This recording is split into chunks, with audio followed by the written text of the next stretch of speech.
Comment je vais leur parler de ça? Bonjour à tous. Aujourd'hui, l'heure est grave. Malgré ce beau soleil, aujourd'hui, nous nous retrouvons pour une vidéo particulièrement sombre, afin d'éviter que des souvenirs traumatiques ne ressurgissent durant la vidéo. J'ai décidé, pour vous, de prendre une méthode appliquée dans les plus grands cabinets de psychiatrie aux États-Unis. Une méthode qui a fait ses preuves. La méthode des chaussettes. Je vois que notre chaussette principale est un peu trop dans la lumière. Nous allons donc décaler légèrement l'objectif. Écoute, Robert, ça fait maintenant 2 ans que ça dure, je trouve que tu manques beaucoup d'ambition. Ton salaire ne me permet pas de m'acheter des loups-boutins. J'ai décidé qu'il fallait en finir. Je te quitte. Ou alors, écoute Viviane, ça fait 2 ans que tu te laisses aller. Ton 38, il est loin derrière nous. Tes pieds sont aussi doux que des râpes à fromage. J'ai décidé que ce serait plus simple pour moi de te quitter. Vous l'aurez compris, aujourd'hui, nous allons parler de rupture amoureuse. Non, non, non, non, non, non. Retenez vos larmes, retenez vos larmes. Je vais vous trouver des solutions, d'accord? On respire, on respire, on respire. Déjà, il faut essayer de comprendre pourquoi la rupture amoureuse fait mal. Et ne vous contentez pas de répondre « C'est parce que l'autre il est parti et que je suis tout seul !» Allons plus loin que ça, s'il vous plaît. Pourquoi? Parce que, en vous quittant, votre cher et tendre vous signifie qu'il ou elle n'a strictement plus envie de voir votre gueule au petit déjeuner le matin, ni même au déjeuner, ni même au dîner. Bref, il ne veut plus de vous. Et ça, pour l'ego, faut encaisser. Il y a une cassure de la routine que vous aviez mise en place avec cette personne. La routine, c'est quelque chose de rassurant, c'est quelque chose qu'on répète, nous évite la peur de l'inconnu.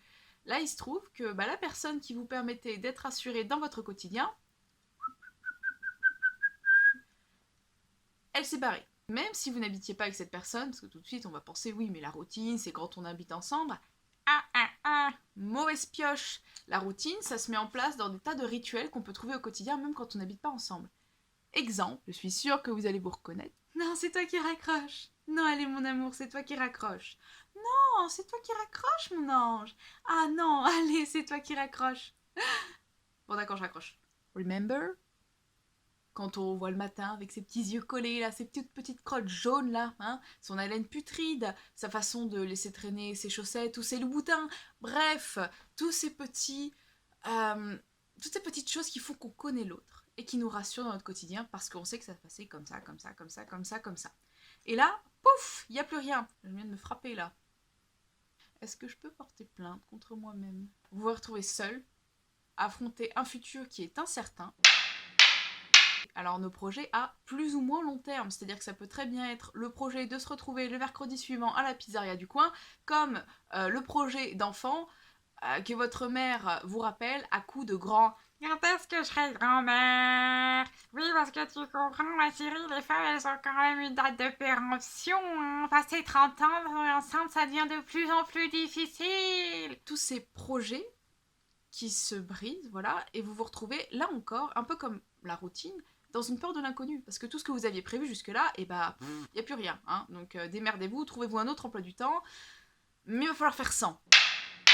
Ensuite, il y a un élément qui échappe totalement à notre contrôle, c'est l'élément hormonal. Quand on tombe amoureux, il y a une énorme production d'ocytocine, autrement appelée hormone de l'amour, et une énorme production d'endorphine, autrement appelée hormone du plaisir. Ces deux hormones sont présentes, là, notre cerveau il est plein de ces hormones, on est bien, on est au chaud, on fait des câlins, on est sur un petit nuage, comme dans la pub Kinder, le top. Et tout d'un coup, il n'y a plus la personne qui vous permet d'avoir ces hormones-là. Votre cerveau, non, croyez-le ou non, mais il est un peu en manque. T'aurais pas une dose là? Non, parce que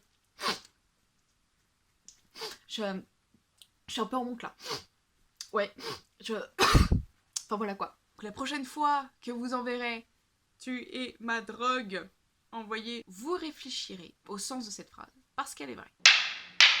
Alors, solution, c'est peut-être un bien grand mot. Les pistes, je dirais, pour essayer de passer au-dessus de ces différentes cassures. Premièrement, je pense que c'est une chose assez importante, il faut prendre le temps d'accueillir la douleur. Quand je dis accueillir la douleur, c'est accepter qu'on souffre, accepter qu'on soit mal, accepter que la relation soit finie et que pendant quelques temps, on va jouer la Bridget Jones. Écoute, je suis désolée pour ta rupture, mais maintenant je suis là, on va s'enjailler, on va se remonter le moral, on est des warriors ma fille. Allez, on y va maintenant. Déjà, je vais commencer par un petit thé, tu vas voir. La chaleur dans ton corps, ça va te faire du bien, ça va t'apaiser.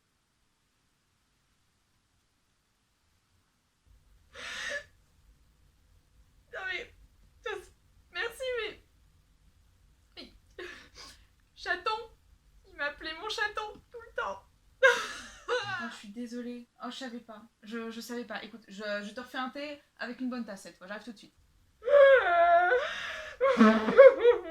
Écoute, pour nous changer les idées, je te propose un petit film. Un truc classique, mais en même temps fiction, bien divertissant. J'ai nommé Harry Potter. Harry Potter? Non, ça me va Harry Potter, mais en fait, c'est que... il aimait bien faire un jeu de mots. Et il me disait souvent, est-ce que tu veux voir ma baguette magique?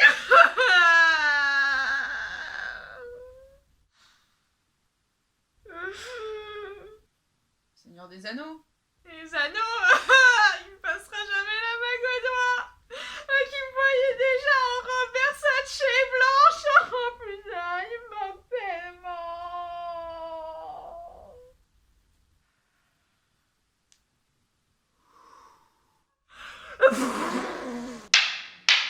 Il va falloir essayer de vous redécouvrir, de trouver des hobbies, alors soit que vous aviez laissé tomber à un moment donné pour X ou Y raison, ou alors tester quelque chose de totalement nouveau.